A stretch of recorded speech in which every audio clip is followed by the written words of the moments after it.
का मैदान बहुत याद आएगा कि राम का मुन्ने के खेल के मैदान में हम जीते और उसका परिणाम है कि हम राष्ट्रीय स्तर पे और प्रदेश स्तर पे नेतृत्व करने का मौका मिला। ऐसा मैं अपने आप में मानता हूँ। पूरे खेल को देखने का अवसर मिला और खो खो खेल के लोग ज्यादा महत्व देते नहीं है, लेकिन आज के खेल को देखकर मैंने जीवन के अंदर एक बहुत बड़ी बात देखने को मिली। ये तीनों बच्चे यहाँ ऐसे तो सब खिलाड़ी अच्छे हैं, लेकिन जब अपने सामने वालों को टच करके आउट कर रहे थे, जिस तरह से शेर किसी के ऊपर दहाड़ के पड़ता है ऐसे अपने शरीर को फेंकते थे और इनको आउट करते थे।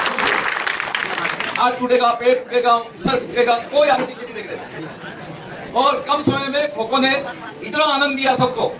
हम जब यहाँ पे आए तो पूरे भीड़ पूरे मैदान के अंदर थी और उम्मीद करी वाला खूब कुछ आए। खेल जगत के अंदर जबरदस्त कार्यक्रम हो रहा है। कल मैं बड़ौदिया में वॉलीबॉल के अंदर गया था देखने के लिए और इनाम वितरण करने के लिए। वहां पर एक कीर्तिश पाटीदार करके लड़का था, इसका कोई मुकाबला नहीं, जबकि वो लड़का पहले खेल चुका है प्रदेश स्तर पे और राष्ट्रीय स्तर के ऊपर खेल वॉलीबॉल का उस बच्चे ने खेला है।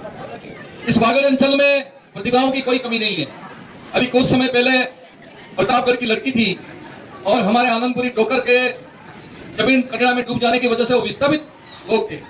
उनकी बच्ची ने क्रिकेट के अंदर कहां से इसने खेल खेला, कैसे ये हुनर आई, लेकिन बॉलिंग जिस तरह से वो बच्ची करती थी और उसको देखकर क्रिकेट के बड़े से बड़े खिलाड़ी उस बच्ची को बधाई देने के लिए जयपुर आए।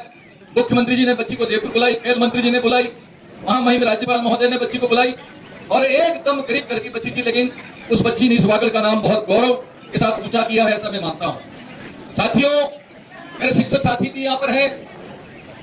इस रोड के ऊपर जितने भी आपकी कॉलेज, प्राइवेट कॉलेज है, इन कॉलेजों में अध्ययनरत करने वाले जो टॉपर बच्चे हैं, उन टॉपर बच्चों को हौसला ऊंचाई करने के लिए इनका फोटो और स्कूल का नाम लिखा होता है। इसके ऊपर लिखा होता है 90%, 98%, 99%, 99 पॉइंट समथिंग। ऐसी मेरिट के अंदर बच्चे हमारे उत्तीर्ण होकर इस वागड़ का नाम ऊंचा कर रहे हैं। लेकिन तमाम शिक्षक साथियों से मैं अपील करता हूं कि प्राइवेट स्कूल हो चाहे सरकारी स्कूल हो, पढ़ाई के अंदर कहीं पर भी कोई कोर कसर रखी नहीं जा रही है। मैं ये भी मानता हूं कि अभाव है, कई तरह के अभाव हो सकते हैं, पानी टपक रहा है, स्कूलें गिर रही है, कोई दुर्घटनाएं हो रही है, इसके बाद भी हमारे शिक्षा का स्तर में सुधार हुआ है। लेकिन मैं तभी सुधार मानूंगा जब हमारे यहाँ पर जो बच्चे हैं वो बच्चे कम से कम IAS और IPS आगे जाके बने और इस वागड़ का नाम ऊंचा करें, तो बहुत आनंद आएगा, बहुत मजा आएगा। एक बात ये भी कहना चाहता हूं कि हमारे देश के सर्वोच्च न्यायालय ने एक निर्णय किया है और निर्णय के अंदर यह निर्णय किया है आने वाले में आरक्षण, मतलब हमारे मीणा भाई हमारी प्रशासनिक सेवा में 12% का पूरा लाभ उठा रहे हैं। अब आगे से कोर्ट ने कह दिया है और ये कहा है कि आने वाले समय में सरकार ऐसे स्थानों का चयन करे और उस आरक्षण के अंदर बदलाव करता हुआ 12 में से 6% प्रशासनिक अधिकारी के अंदर हमारा DSP क्षेत्र में आरक्षण का लाभ मिलना चाहिए। ऐसा कोर्ट का निर्णय हुआ है। हमने इसके लिए आंदोलन भी किया है। हम आने वाले समय में और आंदोलन करेंगे, लेकिन इस प्रशासनिक सेवाओं में हमारे यहाँ का बच्चा SDO बने, हमारे यहाँ का बच्चा मजिस्ट्रेट बने, हमारे यहाँ का बच्चा कॉलेज का लेक्चरर बने और भी कई तरह की पद और अपनी योग्यताएं हैं, इसके अंदर इस क्षेत्र के बच्चे को जाना चाहिए। ये मैं इस अवसर के ऊपर कह सकता हूँ। मैं एक बात जरूर कहना चाहूंगा, आज इस राम का मुन्ना की धरती और पूरी गांगड़तलाई की धरती के ऊपर पूरे जिले के विद्यार्थी और शिक्षक साथी यहाँ पे आए हैं। आने वाले समय में एक गांगड़तलाई का क्षेत्र हो चाहे वो सदनगढ़ का क्षेत्र हो, इन तमाम क्षेत्रों में माही का पानी मिले, इसके लिए मैंने कोशिश करके 2,500 करोड़ रुपया दिया है और इसका काम अभी युद्ध स्तर पर चल रहा है। आने वाले 2 सालों के अंदर गांगड़तलाई के अंदर माही का पानी मिलेगा और यहाँ का किसान की माली हालत के अंदर सुधार होगा, ऐसा मैं इस अवसर पर कह सकता हूँ।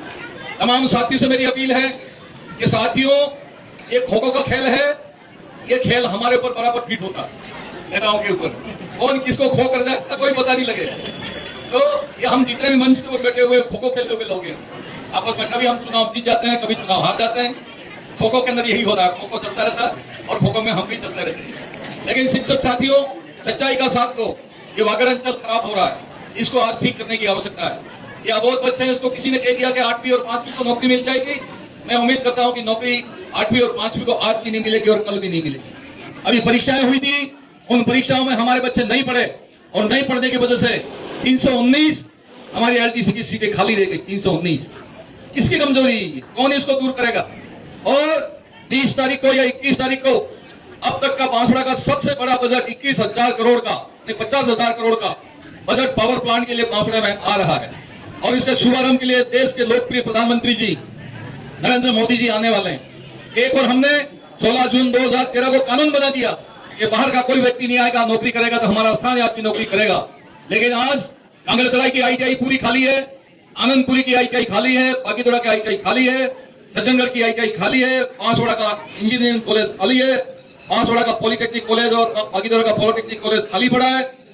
अब जब तक हमारे टेक्निकल एजुकेशन में बच्चे आगे नहीं जाएंगे तब तक जो 21,000 पद हमको मिलने वाले हैं और 21,000 पदों को हम नहीं ले पाएंगे। और हमारे बच्चे आज ये जितने यहाँ पे खड़े हैं वो कम से कम 12वीं, कोई फर्स्ट ईयर कोई सेकंड ईयर पास करके छोड़े हुए होंगे, आगे पढ़ने की स्थिति में नहीं होंगे। तो मैं इनसे अपील करता हूं कि आप नहीं पढ़ सकते हो तो ITI की पढ़ाई कर लो। तो पावर प्लांट में 21,000 की पोस्टें आपके लिए रिजर्व है। आप नहीं पढ़ोगे तो बाहर के लोग आएंगे, नौकरी लेके चले जाएंगे।